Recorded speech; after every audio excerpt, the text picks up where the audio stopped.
पहलगाम में इंसिडेंट के बाद फौरन ही पाकिस्तान के ऊपर गोदी मीडिया आरएसएस बीजेपी इल्जाम लगा देता है और बाद में पहलगाम के इस इंसिडेंट को हिंदू मुसलमान करवाया जाता है। अब तक कई मुसलमानों के घर तोड़े जा चुके हैं और मुसलमानों की मसाजिद डिमोलिश की जा चुकी हैं, कई मुसलमानों की दुकानें डिमोलिश की जा चुकी हैं और कई मुसलमानों को शहीद कर दिया है और श्रीनगर के अंदर कई मुसलमानों पर इल्जाम लगाकर उनके घर भी डिमोलिश किए जा चुके हैं। गोदी मीडिया ने, आरएसएस ने, बीजेपी ने इस पहलगाम को हिंदू मुस्लिम का रंग दे दिया है। अतः कि पहलगाम के अंदर कई मुसलमान भी मारे गए हैं इस इंसिडेंट के अंदर। बीजेपी ऐसे काम इस वजह से करती है ताकि वो सरकार के अंदर बनी रहे और उसके पास ताकत रहे। जिस तरीके से पुलवामा अटैक बीजेपी आरएसएस ने करवाया, मैंने उस टाइम भी इस चीज को एक्सपोज किया था कि पुलवामा अटैक बीजेपी आरएसएस ने खुद ही करवाया, क्योंकि इन्होंने इंतखाबात जीतने थे, इनकी जो पावर थी वो बहुत ज्यादा वीक थी, इनके पास पावर नहीं थी और इंतखाबात में ये बहुत बुरी तरीके से हारते। पुलवामा अटैक होने के बाद इस अटैक को हिंदू मुसलमान करवा करके पेश किया गया और पाकिस्तान के ऊपर इसी तरीके से इल्जाम लगाया गया और इसी अटैक को बुनियाद बनाते हुए बीजेपी आरएसएस ने इलेक्शन लड़ा, इंतखाबात जीते। और इसी तरीके से अब जब पहलगाम इंसिडेंट हुआ है, कई जगह पर इलेक्शन होना बाकी है। जिस तरीके से ये असम पंचायत इंतखाबात हैं, बिहार असम्बली के इंतखाबात हैं, मुंबई म्यूनसिपल कॉरपोरेशन के इंतखाबात हैं, मगरबी बंगाल असम्बली के इंतखाबात हैं। और जब पुलवामा अटैक हुआ था, वहां के जो डीएसपी थे, जिसका नाम दरविंदर सिंह था, ठीक है, डीएसपी थे ये, वहां पर इन्होंने कहा था कि ये अटैक बीजेपी आरएसएस ने खुद करवाया है।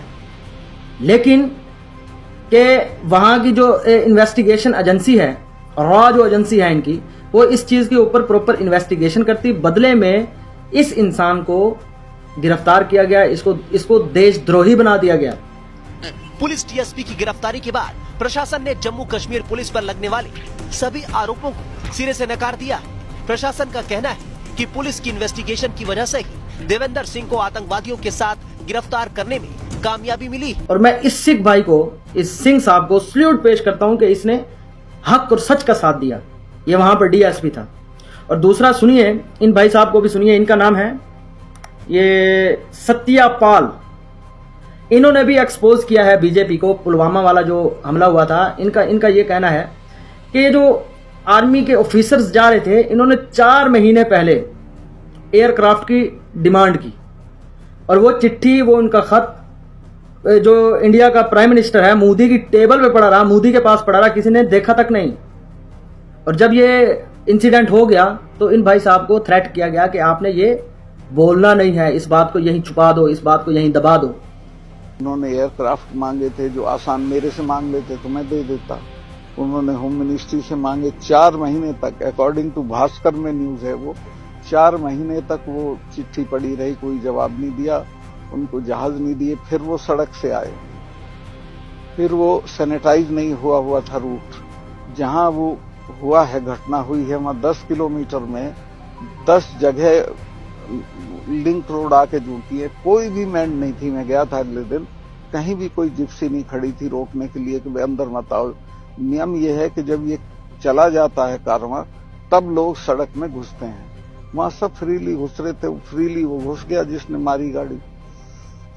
अमित शाह जी का मैं बहुत सम्मान करता हूं, उनसे आर्गुमेंट में नहीं पढ़ना चाहता कि उन्होंने कहा कि जो जब पावर में होते हैं तब नहीं कहते हैं, तो मैंने तो उसी दिन कहा था। और प्रधानमंत्री जी ने भी मुझे आगे बोलने को मना किया और नेशनल सिक्योरिटी एडवाइजर ने भी फोन करके कहा कि सतपाल भाई, आपका 2 जगह मेरी वो आ गई थी, बीट मैंने दे दी थी, तो उन्होंने कहा कि आप मत बोलिए इस पे। आप, मैं कहा ठीक है, नहीं बोलता।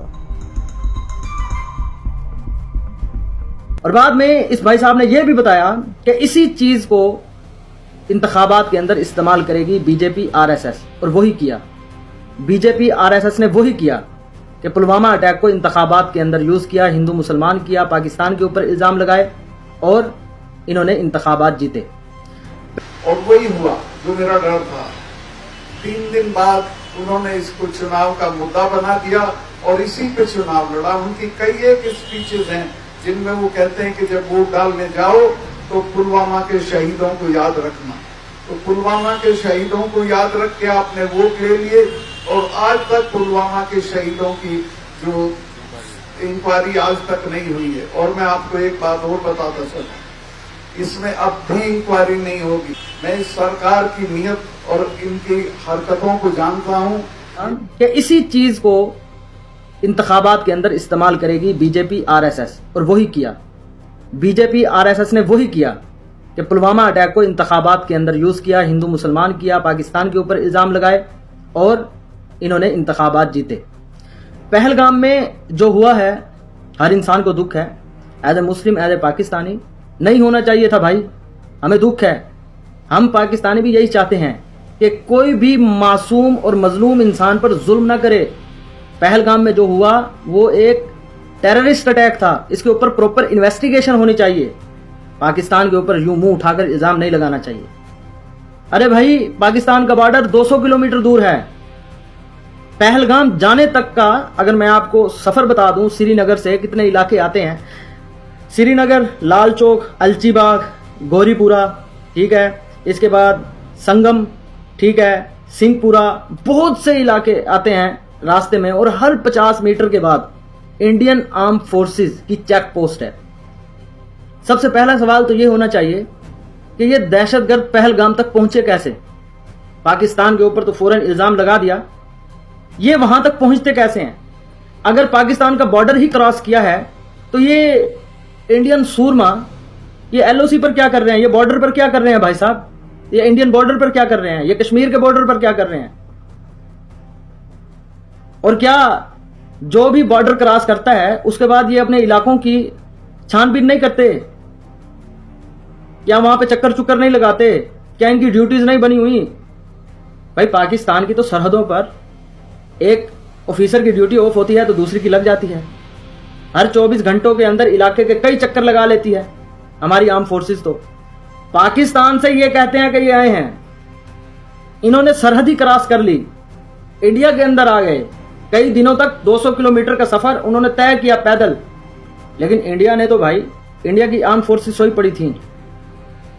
इन्होंने अपनी सरहदी हदूद की हिफाजत नहीं करनी थी, अपनी सरहदों की हिफाजत नहीं करनी थी इनकी। या क्या ये वहां पर वो गश्त नहीं लगाते? इनकी ड्यूटीज नहीं है, अपने इलाकों के अंदर राउंड लगाने की इनकी कोई ड्यूटी नहीं है। तो भाई, पहला सवाल तो इंडिया की सरहद पर खड़े उन फोर्सेस से पूछना चाहिए, इन लोगों ने बॉर्डर कैसे क्रॉस किया वहां से। और दूसरा सवाल इंटेलिजेंस फोर्सेस से होना चाहिए कि इन्होंने इतना सफर किया 200 किलोमीटर का, तो भाई आप लोगों को कैसे पता नहीं लगा? क्या आप लोग गश्त नहीं लगाते, अपने इलाके के चक्कर नहीं लगाते? और तीसरा सवाल, अगर ये पहलगाम में हुआ है, यहाँ वहां के इर्द गिर्द के लोग थे या पीछे से कहीं से आए थे, तो इतनी चेक पोस्ट कैसे क्रॉस की? असला कैसे आया? फौरन ही से मुंह उठाकर पाकिस्तान के ऊपर इल्जाम लगा देना, यह बेवकूफ़ी है। अच्छा, एक और चीज़ कहूँगा, इंडिया वाले खुश हैं कि पाकिस्तान का पानी बंद कर दिया है। अरे भाई, मेरे को इंटेलिजेंस क्लासेस पढ़ने पड़ेंगे। पानी बंद किया है, खुशियां मना रहे हैं। अरे पाकिस्तान का पानी बंद कर दिया, सुनने में आया कि झेलम का पानी छोड़ा है, और अब इस चीज पर खुशियां मना रहे हैं कि पाकिस्तान पे पानी छोड़ दिया। इस दफा ट्राउट मछली भी बहुत है, हमें खुशी है, छोड़ा है, हम जी भर के खाएंगे। ट्राउट फिश बहुत अच्छी होती है। थैंक यू इंडिया पानी छोड़ने पर। तो वीडियो देखने का शुक्रिया दोस्तों, मिलते हैं अगली वीडियो में। पहलगाम का इंसिडेंट इस वजह से हुआ क्योंकि इंडिया के अंदर कई जगहों पर इलेक्शन होने थे और बीजेपी आरएसएस अपनी पावर लूज कर रही थी, हिंदू मुसलमान करवाना लाजमी था, इस वजह से किया इन्होंने ये पहलगाम वाला इंसिडेंट। तो दोस्तों, वीडियो देखने का शुक्रिया, टेक केयर।